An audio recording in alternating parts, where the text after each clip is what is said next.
Hello दोस्तों, नमस्कार। आज हम आपको प्रति सप्ताह में आय व्यय के जो है क्वेश्चन कराएंगे। कुछ समय से वीडियो अपलोड करने में थोड़ा सा विलंब हुआ क्योंकि जनगणना के कार्य में हम लगे हुए थे। आपको आगे बताएंगे भी कि जनगणना किस तरीके से और कैसे करनी है। आइए तो प्रति सप्ताह के क्वेश्चन स्टार्ट करते हैं जो ऑल कॉम्पिटिटिव एग्जाम में जरूर जरूर पूछे जाते हैं। बहुत इंपॉर्टेंट क्वेश्चन है, आय व्यय से संबंधित क्वेश्चन। तो आइए पहला क्वेश्चन देखते हैं। यहाँ पर पहला क्वेश्चन है, गोपाल अपनी मासिक आय का 30% भोजन पर खर्च करता है, शेष का 40% परिवहन पर खर्च करता है, इसके बाद शेष का 50% बचाता है। यदि उसकी मासिक आय 18,400 रुपए है तो वह प्रति माह कितने रुपए बचाता है। तो आइए देखते हैं, इनकम कितनी है उसकी 18,400। अब 18,400 रुपए में उसने जो है मासिक आय का 30% भोजन पर खर्च किया, तो 30 भोजन पर खर्च कर दिया तो बचाया कितना है 70%, 70/100। अब जो बचा हुआ है उसका 40% जो है परिवहन पर खर्च कर दिया, तो फिर अब कितना बचेगा, ये 60 बचेगा। 40 खर्च कर देंगे तो 60% बचेगा। उसके बाद शेष का 50% बचाता है, यानी जो बच गया है उसका फिर 50% बचाता है, तो 50/100। ठीक, तो यहां पर आपको पता चल जाएगा कि इसने कितने रुपए लास्ट में बचाए। एक जीरो से एक जीरो, एक जीरो से एक जीरो, एक जीरो से एक जीरो, एक जीरो से एक जीरो और एक जीरो से एक जीरो। 5 से 5 एकम 5, 5 दूनी 10 और 2 से इसको काट देंगे 3 बार, तो 30 आते 21। यहां पर हम गुणा कर देंगे 184 गुणा 21। आइए तो देखते हैं कितना आता है इसका आंसर। 4, 8, 1, 2 चौके 8, 8 दूनी 16, हासिल 1, 2 एकम 2 और 1 3। ये 4 हो गया, 8 8 16, हासिल 1 6 और 1 7 और 1 8। यानी ये भाई साहब 3864 रुपए प्रति माह यहाँ पर बचाते हैं। ठीक है, फिर से एक बार समझिएगा कि 18,400 रुपए इसकी कुल इनकम थी, जिसमें 30% भोजन पर खर्च कर रहा था, तो 70 बचाया। 70/100 गुणा फिर 40% शेष का परिवहन पर, शेष का है तो 100 में से घटा के लिखेंगे, 60/100 गुणा फिर 50% बचाता है शेष का, तो 50/100 और इसको हल करेंगे तो 3864 रुपए प्रति माह बचाता है। नेक्स्ट क्वेश्चन है इसी तरीके से, नारायण अपने मासिक वेतन का 30% शिक्षा पर, शेष का 50% भोजन पर, इसके बाद शेष में से 1,000 रुपए मकान किराया देता है। अंत में उसके पास 1,800 रुपए बचते हैं। उसका मासिक वेतन कितना है। तो मासिक वेतन यहाँ नहीं दिया, तो मान लेते हैं कि मासिक वेतन X रुपए था, 30% शिक्षा पर खर्च किया तो बचा कितना है 70/100। फिर 50% भोजन पर खर्च किया, तो भाई 50, 100 में से 50 कम करेंगे तो क्या बचेगा 50/100 गुणा फिर क्या हुआ, इसके बाद शेष में से 1,000 रुपए मकान का किराया, तो इतना शेष बचा, इसमें से 1,000 रुपए मकान किराए के निकाल दीजिए, तब जाके इसके पास कितने बचते हैं 1,800 रुपए बचते हैं।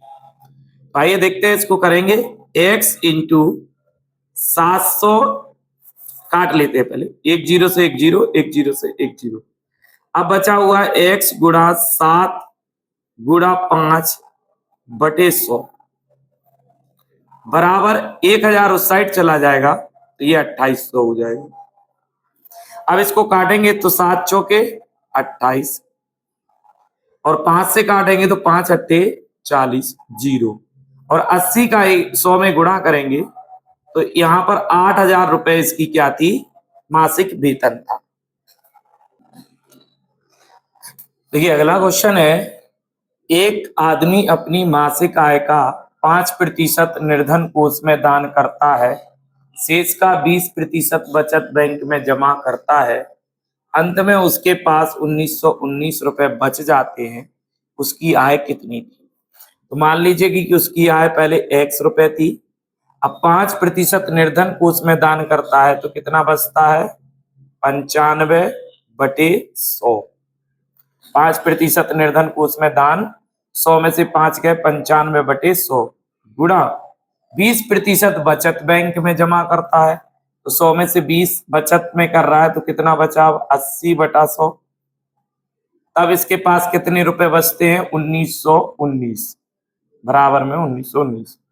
इसको काटते हैं अपन 0 से 0, 5 से काट देंगे 19 बार और 5 से 2 बार, 2 से 8 कट जाएंगे 4 बार और 4 से 100 कट जाएंगे 25 बार। 19 से 19 से कम 19 भाग नहीं 0, 19 से कम 19। अब इसका गुणा करेंगे तो 25 पंचे, 25 से कम 25, हासिल की 2, 25 से कम 25। ठीक, तो यहाँ पर जो इसकी इनकम होगी वो 2500 रुपए, 2525 रुपए मासिक इसकी जो है वेतन होगा। इसी तरीके से नेक्स्ट क्वेश्चन है, श्याम अपने मासिक वेतन का 20% शिक्षा पर, शेष का 70% घरेलू मदों पर खर्च करता है। यदि अब वह 3600 रुपए की बचत करती है तो उसकी कुल आय कितनी है? सॉरी, करता है तो उसकी कुल आय कितनी है? मान लीजिएगा कि उसकी इनकम कितनी थी? x थी। 20% शिक्षा पर खर्च कर रहा है तो 80 बचाए, गुणा फिर 70% घरेलू मदों पर खर्च करता है तो 30% बच गया और बराबर में कितना? 3600 रुपए बच रहा। इसको काट देंगे 0 से 0, 0 से 0, 3 से कट जाएगा, 3 एकम 3, 3 दूनी 6, 2 0 के 2 0 और 8 से कट जाएगा, 8 एकम 8, 4 बचे, 8 पंचे 40, 0 की 0। तो अब क्या बचा? x बराबर 150 गुणा 100, यानी 15,000 रुपया जो है इनकी कुल इनकम थी। तो यहां पर इस तरीके से जब भी शेष वाले सवाल हो तो उनको 100 में से घटाकर आपको लिखना है। देखिए नेक्स्ट क्वेश्चन है, एक वृक्ष की ऊंचाई 10% वार्षिक दर से बढ़ती है। यदि वृक्ष इस समय 5 फीट ऊंचा है तो 3 वर्ष बाद यह कितना ऊंचा हो जाएगा? तो देखिएगा आपको इसको किस तरीके से करना है। वृक्ष की ऊंचाई कितनी दी अभी? 5 फीट। अब 10% वार्षिक दर से ये बढ़ रहा है और कितने वर्ष बाद पूछ रहे? 3 वर्ष बाद। तो 10% वार्षिक दर से बढ़ रहा है तो इसको लिखेंगे 110/100। 3 वर्ष का निकाल रहा है तो 3 बार लिखेंगे 110/100 गुणा 110/100।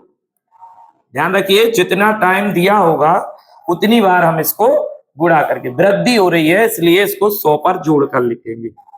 अब यहाँ पर 1 0 से 1 0, 1 0 से 1 0, 1 0 से 1 0 काटते हैं। अब इनका हम गुणा करते हैं, ये होता है 1331। 11 का क्यू 1331 गुणा 5 और बटे कितना है? 1000। 5 एकम 5, 5 × 15 की 5, हासिल की आई 1, फिर 5 एकम 5 × 15 और 1 16, फिर हासिल की 1, 5 एकम 5 और 1 6। ठीक है, 5 एकम 5, 5 × 15 की 5, हासिल 1, 5 × 15 1 16 की 6, हासिल 1, 5 एकम 5 और बटे में कितना है? 1000। तो बटा 1000, फिर 3 0 है, 1 2 3, तो 3 अंक छोड़कर यहां पर आप पॉइंट लगाएंगे 6 6 5 और ये 7 5। तो देखिए ये आपको देखना है, यहाँ पर आपका 5 5 है तो यहाँ पर 3 अंक बाद पॉइंट लगेगा, ये हो जाएगा 6.655। तो ये पॉइंट के ऊपर 5 5 है तो इसको हम ये लिख सकते हैं 6.66, यानी ए आंसर आपका बिल्कुल सही है। देखिए नेक्स्ट क्वेश्चन है 24.02 का 10% कॉमा 24.02 के 10% से कितना कम है। तो हम यहाँ पर अलग अलग परसेंटेज निकालते हैं। 24.02 गुणा 10 बटे 100 और यहाँ पर भी 24.2 गुणा 10 बटे 100। यहाँ 2 अंक बाद पॉइंट है, पॉइंट हटाएंगे तो 2 जीरो नीचे बढ़ेंगे। यहाँ 1 अंक बाद पॉइंट है तो 1 पॉइंट हटाएंगे, 1 अंक बाद तो 1 जीरो बढ़ेगा। 0 से 0 और 0 से 0। अब 1 2 3 जीरो बचे तो 3 अंक छोड़कर दशमलव लगेगा। 1 2 3 यानी 2.402 आएगा और यहाँ 2 अंक छोड़कर लगेगा यानी 2.42। तो ये वाली संख्या ज्यादा हुई। 3 डिजिट में अगर इसको पॉइंट के बाद लगना है तो यहाँ पर 0 लगा देंगे। तो ये 2.420 हो गया, ये 2.402 है तो इसको हम घटा देंगे। तो 2.420 में से 2.402 को घटाएं।